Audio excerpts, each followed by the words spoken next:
हर इंसान की जिंदगी में कुछ ना कुछ ऐसा है कि उसे गम आएंगे कि रोशनी होगी, रात होगी, लेकिन रात के अंधेरे के बाद आप देखिए रोशनी छा जाती है। आएगा बुरा तो टल जाएगा, फिर कुछ अल्लाह की तरफ से राहत आ जाएगी, जिसे हम चाश्त की नमाज भी कहते हैं ना, 2 रकत नफल। तो उसके बारे में मैं एक हदीस सुना देता हूँ। ये बड़े पावरफुल अज़कार हैं, याद रखें।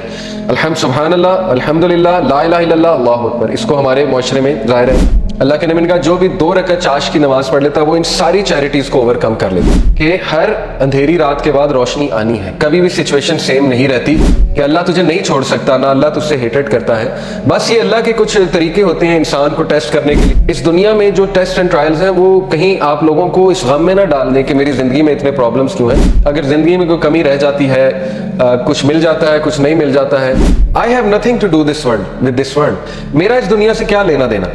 अल्लाह कहते हैं ना कि मोमिनीन, जो अल्लाह ने क्या खास बात बताई मोमिनीन की, सूरह अल-बकरा में, जो मिल गया और जो ना मिला उस पर भी अल्हम्दुलिल्लाह। शायद हम अल्लाह के लिए मैटर ही नहीं करते इस पूरे निज़ाम में। अल्लाह को पता नहीं खबर है हमारी कि नहीं। It's okay to be sad.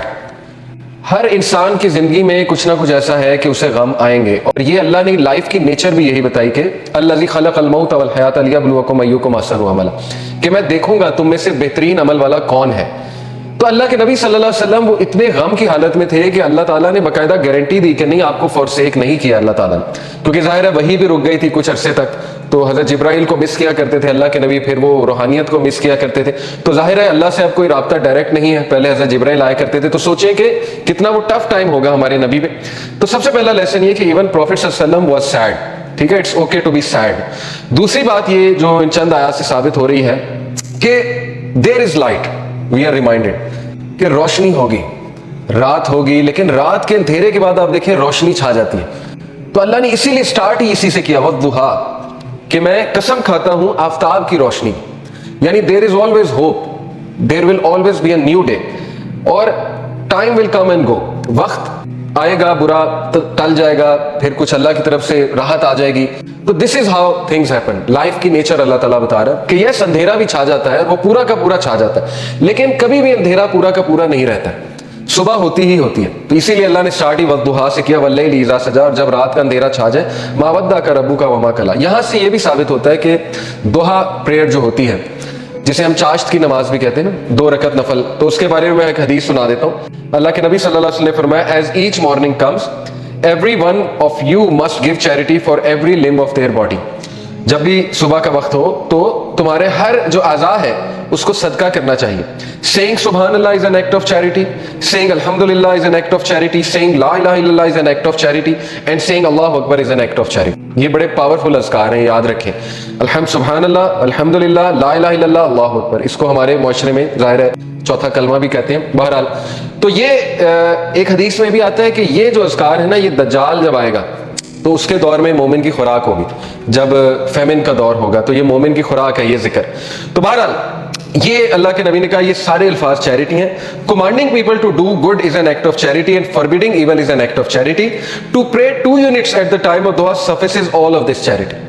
अल्लाह के नबी ने कहा जो भी 2 रकत चाश की नमाज पढ़ लेता है वो इन सारी चैरिटीज को ओवरकम कर लेते हैं, यानी उसकी वो उस दिन की चैरिटी हो जाती है। ये जितनी भी चैरिटीज अल्लाह के नबी ने बताई, तो ये है चाश की नमाज का जो रिवॉर्ड। चाश की नमाज जो है वो सूरज जब राइज हो जाता है तो उससे लेकर जोहर की नमाज से थोड़ा सा पहले तक, आप कह लें आजकल 11 बजे तक पढ़ सकते हैं, 11 सवा 11 तक गालिबन, या इससे थोड़ा सा पहले। आपने देखा होगा तबलीग जमात ले जाती है तो वो ये आदत डालती है। अबाबील की नमाज भी आपने सुना होगा, चाश की नमाज, दोहा की नमाज, ये सारी। हम बात कर रहे थे लेसन की, तो लेसन ये चंद आयात से ये निकला कि हर अंधेरी रात के बाद रोशनी आनी है। कभी भी सिचुएशन सेम नहीं रहती, तो मोमिन को कभी भी होपलेस नहीं होना चाहिए किसी भी सिचुएशन के बारे में। होप ही एक ऐसी चीज़ है ना जो इंसान को जिंदा रखती है। होप ही एक ऐसी चीज़ है जो इंसान को हेल्दी रखती है। तो अल्लाह ताला होप दिला रहा है, ये अल्लाह के अल्फाज हैं, किसी इंसान के अल्फाज नहीं है कि अल्लाह तुझे नहीं छोड़ सकता, ना अल्लाह तुझसे हेटेड करता है। बस ये अल्लाह के कुछ तरीके होते हैं इंसान को टेस्ट करने के लिए, इंसान को कुछ सिखाने के लिए। और फिर अल्लाह ने वादा किया, वल्ल आखिरतु खैरुल लका मिनल ऊला, कि है नबी ये दुनिया तो है ही आपके लिए बहुत बेहतर, लेकिन ये कि आखिरत इससे भी बेहतर होगी आपके लिए। तो इस दुनिया के जो गम है, इस दुनिया में जो टेस्ट एंड ट्रायल्स हैं, वो कहीं आप लोगों को इस गम में ना डाल दें कि मेरी जिंदगी में इतने प्रॉब्लम्स क्यों हैं, क्योंकि ये दुनिया की जिंदगी तो है ही बहुत टेम्पररी। असल में आखिरत की जिंदगी है, वहां पे आपका रिवॉर्ड जमा हो रहा है। और पता नहीं अल्लाह के नबी को तो अल्लाह ने कितना देना है। देखें, इन्ना अतईना कल कौसर, जब ये सूरत नाजिल हुई थी तो अल्लाह के नबी बहुत खुश थे। اور صحابہ نے خوشی کی وجہ پوچھی تو اللہ کے نبی صلی اللہ علیہ وسلم نے کہا کہ اللہ تعالیٰ نے مجھے آج بہت بڑی خوشخبری سنائی کہ اللہ نے مجھے الکوثر دینا ہے اور اس سے میں اپنے امتیوں کو پانی بھی پلاؤں گا. تو یہ بہت بڑا سٹیٹس ہے. اور مقام محمود آپ کی سوچ ہے وہ کتنا بڑا سٹیٹس ہے اللہ کے ہاں کہ نبی صلی اللہ علیہ وسلم جو ہے وہ کتنا قریب ہوں گے اللہ تعالیٰ کے جنت الفردوس میں. تو اس لیے مومن کے لیے دیر از آلویز ہوپ. اگر زندگی میں کوئی کمی رہ جاتی ہے, کچھ مل جاتا ہے, کچھ نہیں مل جاتا ہے, تو مومن کبھی بھی ہوپ لیس نہ ہو. رسول اللہ صلی اللہ علیہ وسلم کے حوالے سے میں آپ کو ایک زبردست واقعہ ترمذی کا ہے. It is recorded by Imam Ahmad bin Hanbal that Abdullah bin Mas'ud said the messenger of Allah was lying down on a straw mat and it left marks on his side. چٹائی پہ جیسے ہم لیٹتے ہیں نا تو کچھ نشانات پڑ جاتے ہیں, تو اللہ کے نبی صلی اللہ علیہ وسلم کے یہاں کچھ نشانات پڑ گئے اس میٹ کے. Then when he woke up he began to rub his side. So I said, عبداللہ بن مسعود نے کہا, یا رسول اللہ will you allow us to spread something soft over this straw mat. اللہ کے نبی اگر آپ حکم کریں تو یہاں پہ میں کچھ سافٹ بچھا دوں. اب وہ ظاہر کیئر کرتے تھے صحابہ اللہ کے نبی. He said, I have nothing to do with this world. میرا اس دنیا سے کیا لینا دینا. The parable of me and this world is like a rider who rests in the shade of a tree, then he passes on and leaves it. میری مثال ایسے ہے کہ جیسے ایک رائڈر کی مثال ہوتی ہے کہ جو چل رہا ہوتا ہے اور کچھ دیر کے لیے اس نے ریسٹ کرنا ہوتا ہے کسی شیڈ کے نیچے, ٹری کے نیچے, تو وہ بس ریسٹ کرتا ہے اور اس کے بعد اپنی جرنی پہ چلتا ہے. یعنی اس لیول کی فلسفی, اس لیول کا توکل, اس لیول کا یقین, اس لیول کا ایمان, تو زندگی اصل میں گزرتی ہے ایمان سے, توکل سے. یہ بلڈ کرنا چاہیے بچوں کا. اگر آپ نے کچھ بلڈ کرنا ہی ہے اپنا تو سب سے زیادہ ٹائم اس پہ لگائیں, حق الیقین. اللہ کہتے ہیں نا کہ مومنین جو, اللہ نے کیا خاص بات بتائی مومنین کی, سورہ البقرہ, الذین یؤمنون بالغیب ویقیمون الصلاۃ ومما رزقناہم ينفقون والذین یؤمنون بما انزل الیک وما انزل من قبل وبالآخرۃ هم یوقنون. ایک تو غیب پر ایمان, دوسرا یہ کہ آخرت پر یقین, اتنا یقین کہ ان کے ایکشنز بتاتے ہیں. ٹھیک ہے نا, مومنین جو ہے ان کی نظر آخرت پر ہوتی.